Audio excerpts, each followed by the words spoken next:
Hello and welcome to this first sit down that I'm doing today. We are joined by the head coach at Sunnyslope High School for volleyball, Amber LeTarte.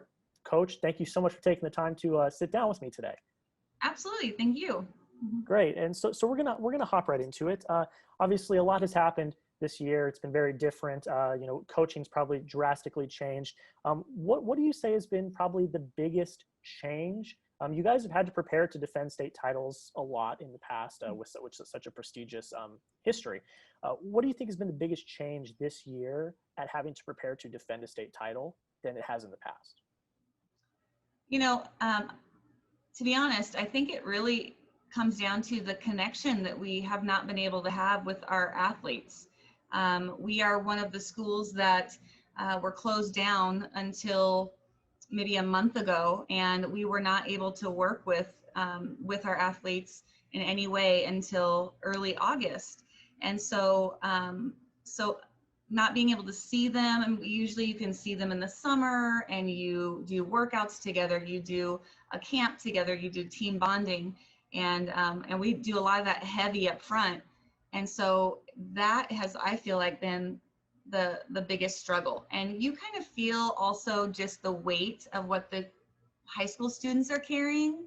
And as we've kind of come back on campus for practice, and we had to ease in very, very slow. It's you feel there's a weight there. There's a lot more going on than just coming in the gym, getting ready to train, and just going after it. There's a lot more to our season, to procedures, everything than normal. Yeah, and obviously a lot of that has changed drastically. So how has the team had to adapt in this world of the pandemic? Like, what have you guys had to do differently? Right. So we haven't had much preseason at all. And normally we have open gyms, we get together and we do a camp right before, tryouts. So we didn't have any of that. You have to come in, you have to screen every kid every day. They have to go wash their hands, they have to get into the gym, and they have to wear their masks all the way up until when they start to exercise. And so we allow them to take off their masks when they have exercise. We have to keep our masks on unless like we're really far away, social distancing, and but we do constant sanitizing breaks, and we wipe the balls down every break. So there's just a lot of little things. The kids aren't allowed to go into our locker room. They have to leave right away. You just kind of feel like there's a separation. There's like, you feel like there's almost like a wall up, even there's a mask, but you do feel this protective barrier, I feel like,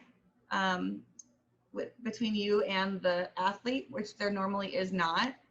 And so it's just different. It's just different. Usually, like, I mean, we're really, really tight with our players, and we have a lot of interaction, and you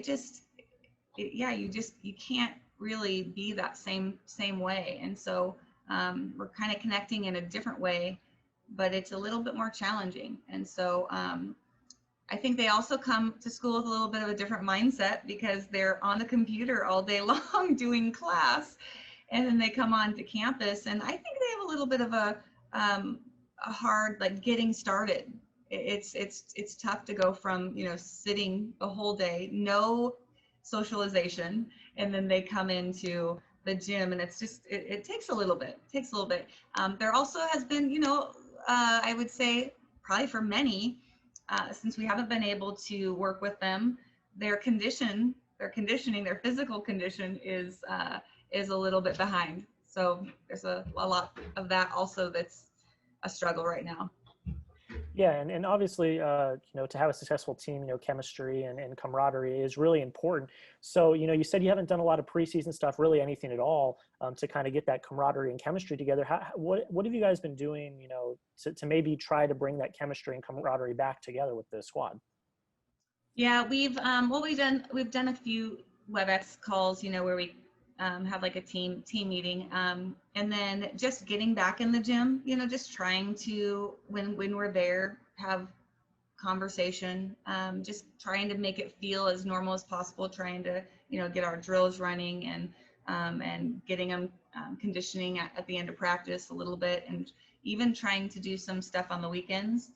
Those are just kind of a voluntary thing, but I've met some girls at Hills, I've met some girls at the mountain, and just trying to encourage, if they want to, they can do a little extra.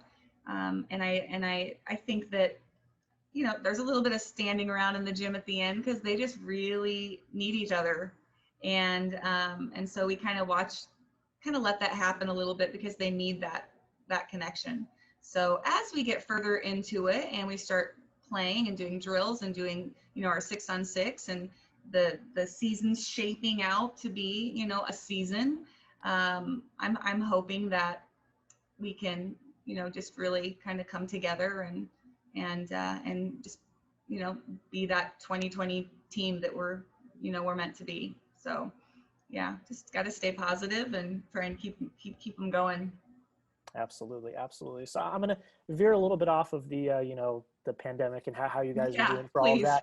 Yeah, I'm going to ask a few more personal questions. The first one is, I did a little research and I saw that there's a lot of family involved around this team on the coaching staff. I believe you had a daughter on the team this past season, was a senior.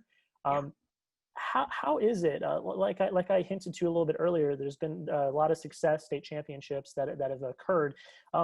How is it to be able to experience that, with so much family around and, experience these championships and the success?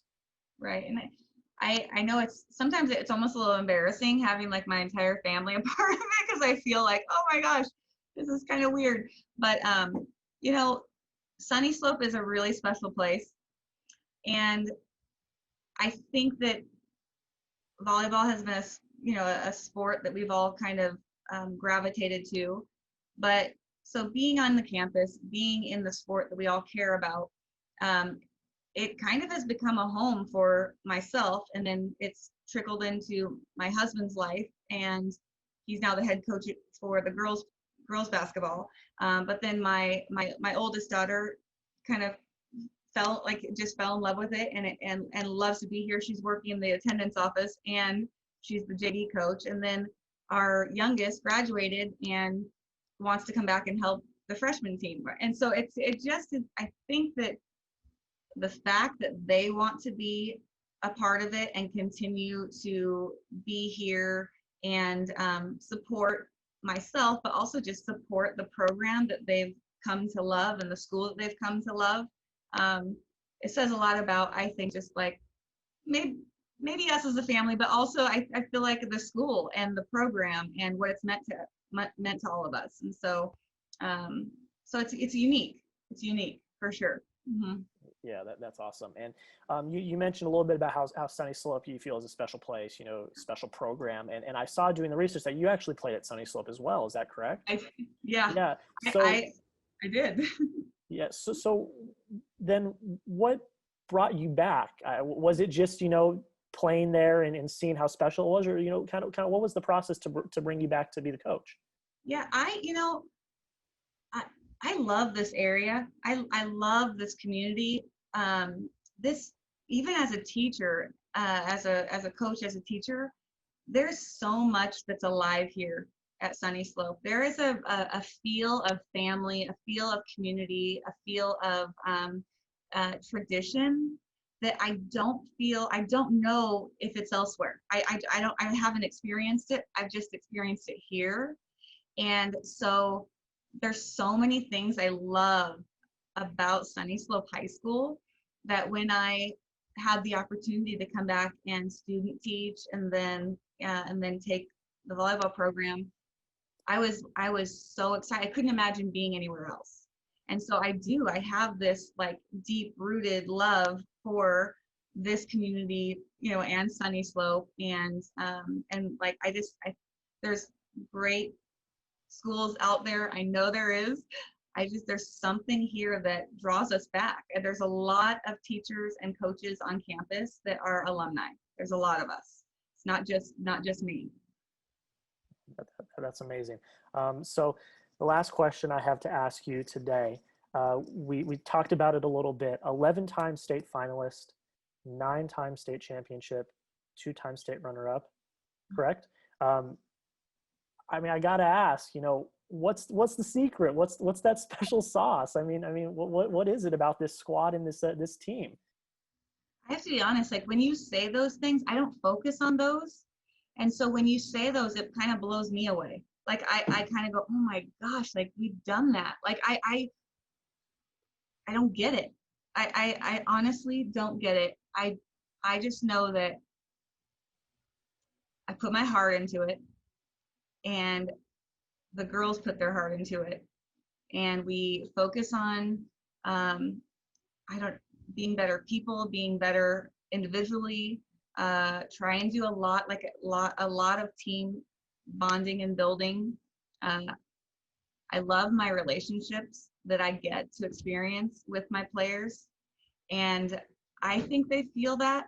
And I don't know if that makes a difference. I'm not really sure. It blows me away. We've had talent come through, but even sometimes with talent, it doesn't work out. And so it's been a crazy ride, and I can't quite put my finger on it. I wish I could. I am fortunate enough to have experienced all that. And it's not me. It's I think it's just the whole program. It's all the coaches, all the girls, and just what they've put into it. That blows me away. When you say those things, I don't get it. I don't get it.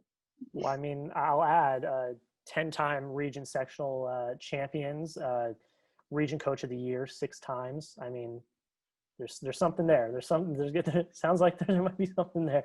But yeah, I mean, that's all I have for you today, Coach. Thank you so much for taking the time to sit down with me. Oh, you're good. That's great. Thank you very much. Thank you.